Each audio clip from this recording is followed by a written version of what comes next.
Good morning, good evening, good afternoon, wherever you may be. I'm CW. I'm in the dungeon here at BTH&T, and that's books, history, travels, and tells. I got a cute tell. It's not cute. Professor Hanson Davis would have my head for using cute as an expression of a military story, and I don't understand why girls. Or excuse me. Sorry.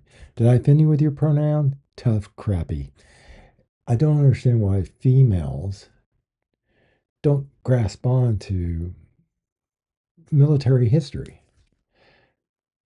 We live in a human condition. Save about, I guess, 50 years of our existence, there's been peace. I mean, literally, no problems. So, we're going to talk about faith, hope, and charity.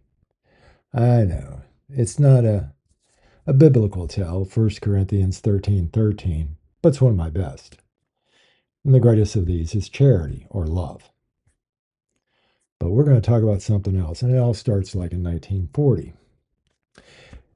Yeah, okay. Once again, T Boy, the World War II did not start for us except technically December 7th, 1941. And then actually the next day we get a declaration, save one vote, I think it was. Okay, and then we have the winner. The guy's name I can't say because YouTube has a hissy fit because they like to pretend he never existed. He turns around in a couple of days and declares war on us, which just makes so much everything easier for us or for FDR. So we're going to talk about this nice little island group, Gozo and Malta.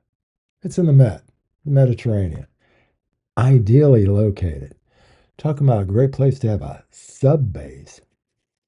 Well, it was a British possession then, and the Maltese people were there. I'll give you a little hint there. They're between Tunisia and Sicily in the Met, and Alexander or the Suez Canal on the other side, and go the other way. There's, the Rock of Gibraltar. Primo location. So, the British had a Navy base there, and they were notorious. But Malta, which is now on my bucket list to go see, just because of this.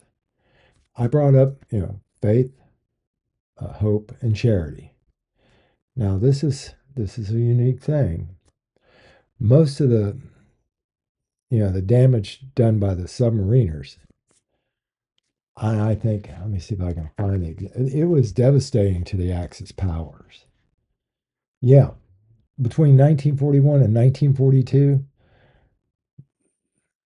the British subs were responsible for sinking approximately 390,660 tons of Axis shipping. Yeah, that's all going to Rommel in the desert or Africa.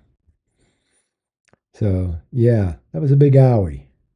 So they sent this other guy, this Phil Marshall Kessingling, April 20th. And I think he sent like here's my plan.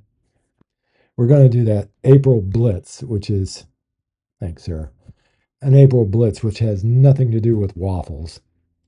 We're just going to lay them out. We'll take care of that, Malta. Good luck, Prince. So they get all the subs out. Basically, they move them to Alexandria, Egypt. And they start. Winston Churchill loved Malta so much, he kind of dedicated it as a unsinkable aircraft carrier. So uh, one of the commanders there noticed all these crates lying around. He started cracking them open. He's got a couple of merchant guys and mechanics.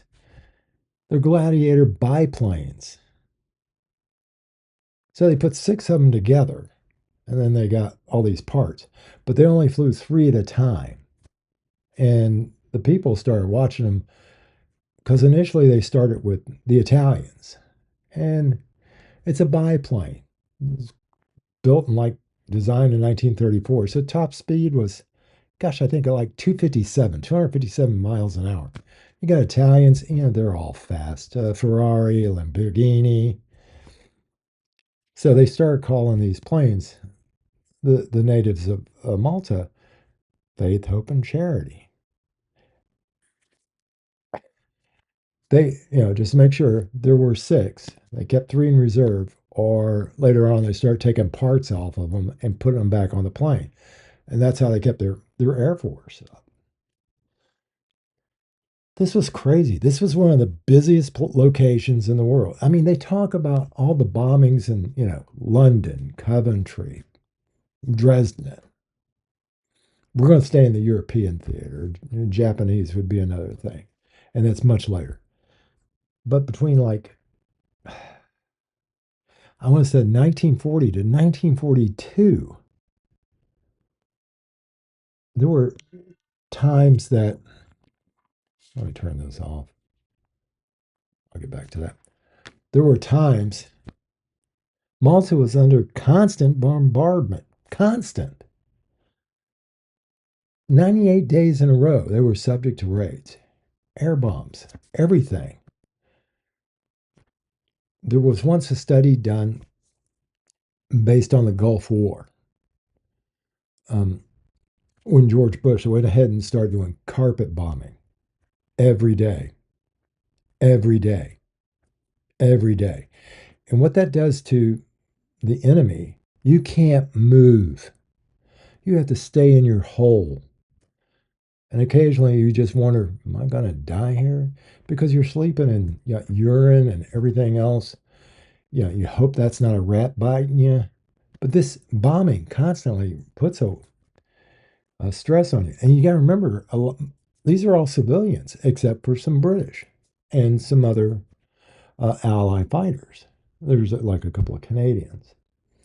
Yeah, that's not exactly extreme. So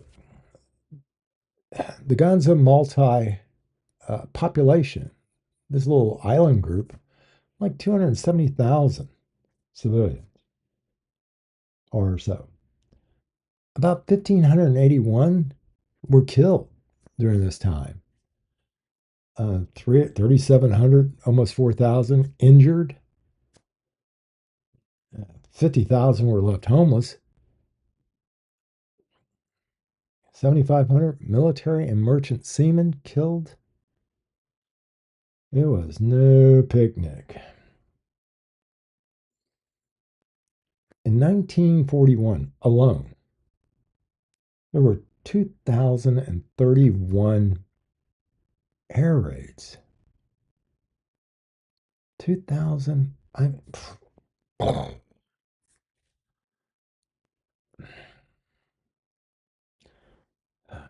Let's see. I think April 4th, they had 282 air raids alone. One day. How do you stay sane? You can't go to the Royal Opera House because that got bombed. Almost all your churches were bombed. Like I said, 50,000 were left homeless. Just and then what about those bombs that, well, just hit the ground and blow up? Yeah. Germans and Italians, they had a few of those.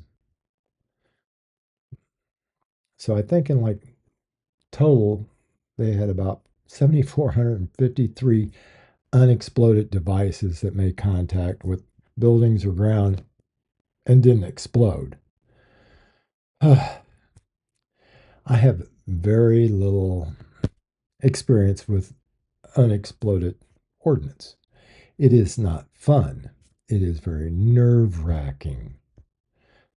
You can understand why you go into crisis negotiation instead. But,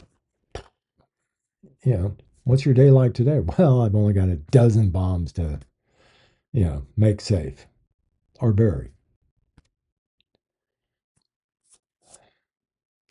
So When the Italians come, first wave, these little biplanes, they're able to shoot down a couple of them.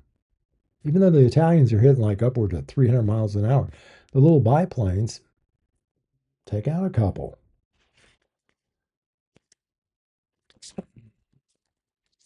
And like I said, there was a Canadian named George Burling, shot down 27 Atlas aircraft in 14 days. Now, I don't know if he used a Gladiator or if there was some other type of vehicle they had, but that's all they talk about. Oh, yeah, it was wonderful that we had those biplanes. Okay, yeah, that's good.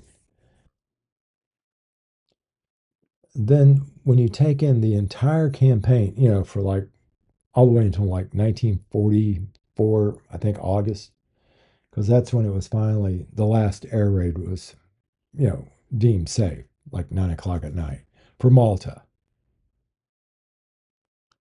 They did a count of like 357 Luftwaffe, 175 Italian aircraft shot down, either by fighter aircraft, naval vessels,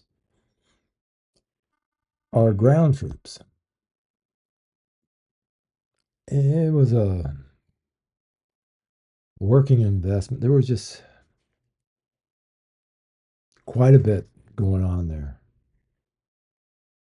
So they talk about Dresden.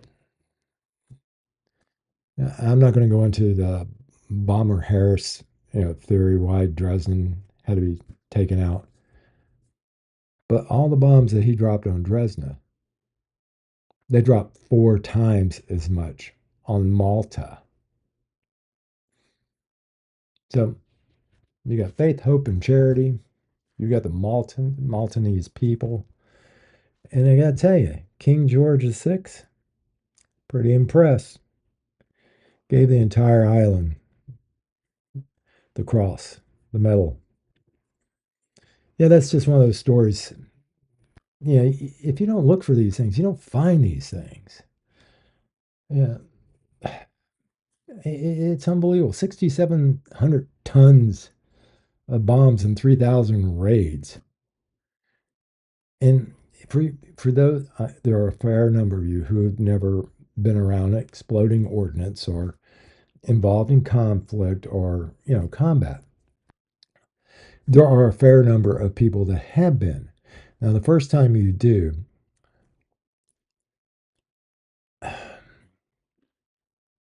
you may, you know, evacuate your bowels or pee in your pants. The beep or both.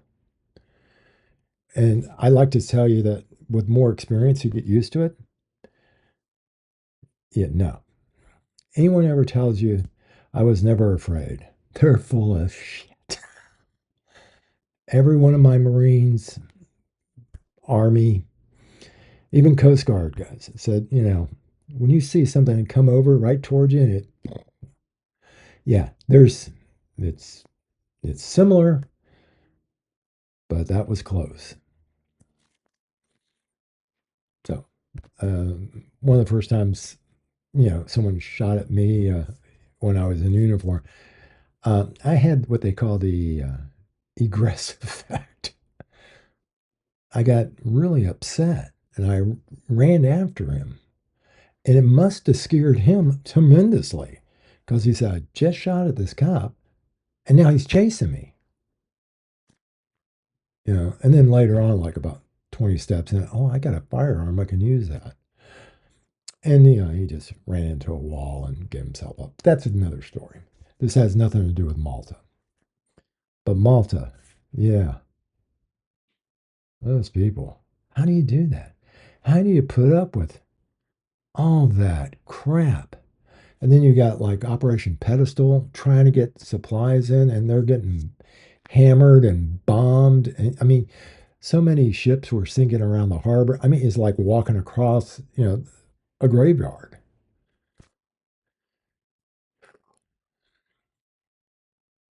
We look at, pictures of the Great War and this war, and you You watch news where someone does a drive-by, and to be honest, most people see it. If they're not directly involved, they don't know what they heard. But that's it. So that's a good little story.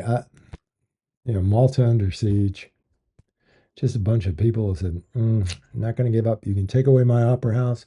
You can blow up all my churches." I mean, they found a bomb that went through the floor and didn't go off in a church.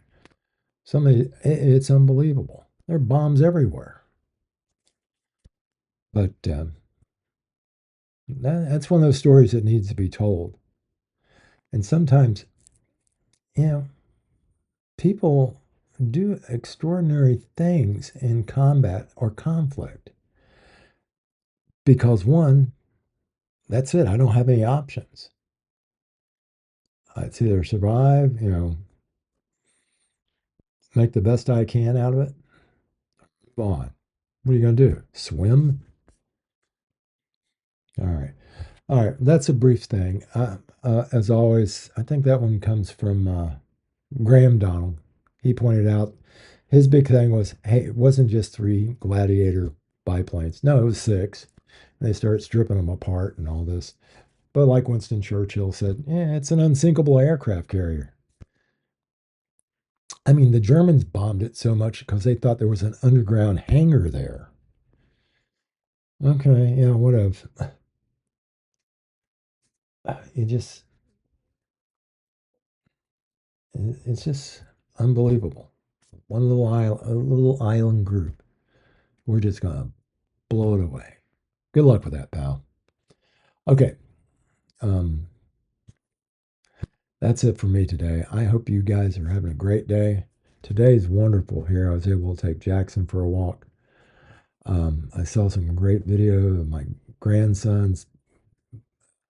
One's going to be a switch hitter, a T-ball, yay. And he loves his Auntie Katie very much, and that's hilarious. I never saw his little legs move so fast. That's a silly story, but we'll go on later. Hope you enjoy the story. Some of the people I use, like Graham Donald, he finds these little stories and tries to write a little bit more about it that some people miss. And like I said, history, it's always an argument, but sometimes the arguments get really interesting. I thought it was just three planes. No, it's about six, seven, eight. We start taking them apart, putting them together, cannibalize them. All right. I'll try to see you tomorrow. If not, maybe the day after. Have a good day. Try to talk to you about history some other time. Thomas Fleming. That's the guy's name. See ya.